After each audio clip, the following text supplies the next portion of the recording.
Hi guys, this is Paul Damon, Nicaragua Real Estate Team, and today we're going to talk a little bit about the market, but not the market of real estate. So basically, we're going to talk a little bit about doing business in Nicaragua and what type of market opportunities are there. What we have been seeing in the last few months is more business closings, and also businesses are retracting or they are changing their market plan to do something else. One of the things that I would like to review first before we go into detail about the business and the marketing here in Nicaragua is to kind of look over the amount of people there are living here in Nicaragua, which is 6.2 million. And at the poverty line, we have approximately 1.8 million families, okay? And the median skilled labor for 2021 monthly wage was $406, and the average income for December 2021 was approximately $230.01. Okay, so one of the things that Gislaine and I feel is that there is opportunities, but you got to find those.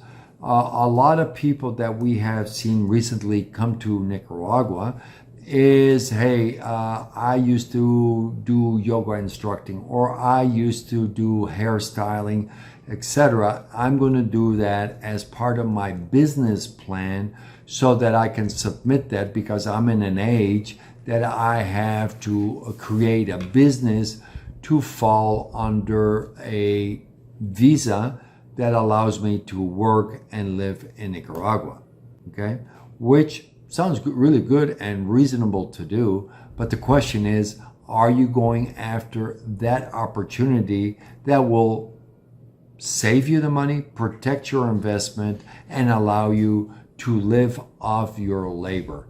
Now, a lot of people that we have gotten to know through our real estate business, they do what we would call back office work, okay? They work online, which is, if you could find a job that way and work online, work as a back office person, or support your past business in whatever type of service, like from real estate, from design, whatever that is, then it would work. That is a great plan to do.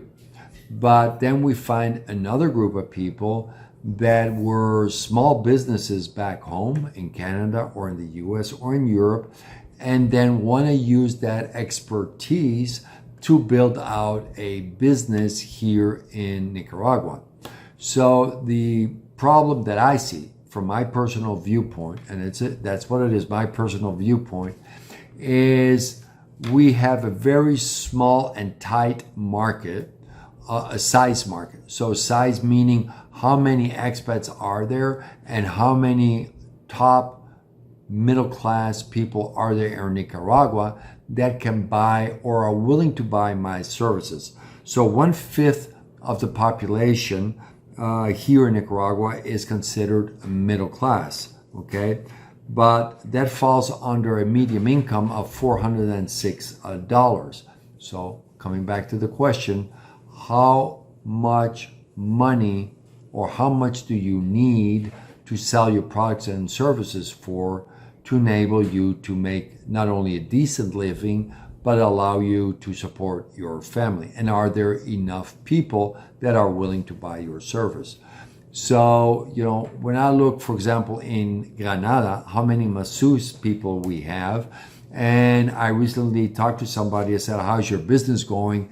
And she goes, well, I'm retraining into yoga as well as personal assistance, personal well-being. And I go, okay, so what are you pricing your massage services right now? And she set the price, and I'm going, wait a second. You almost doubled your price. You just took a person like me out of that market because it's a lot higher than the norm that I used to pay. So I'm not willing to do it. So I happen to have another friend that had recently asked me about who he can use for a massage. So I told him, he said, yeah, Paul, that's too much, even though I can afford it, but that's not what I'm willing to pay. And so where I need to go track back for a second is the following. You got to remember one thing. For example, myself and others that have come here to live here, we have set a budget, right? And our budget is shrinking based on the price value of things going up, okay? So grocery prices have gone up, the gas is going up, and our dollars for retirees like myself are constant, okay? So if those are constant dollars and something just went up by 25%, 50%, that shrinks the amount of things. Then I need to look at my budget and say, what am I willing to take out to enable me to get that particular person to provide me that service or to be able to buy that good? So a lot of the people in Granada, the plus 60ers, are all on a budget, and they all look at it. I know that because Ghislaine once in a while tells me, you know, we're going to do this activity, but a lot of people didn't want to do that activity because it was outside the budget, okay? Meaning they didn't have that money to spend for that certain activity, okay? So when you're doing a plan, it's not only that the size of the market, the people you're going after, but also the people you're going after, what type of a budget do they have, and will that budget allow them to buy that service?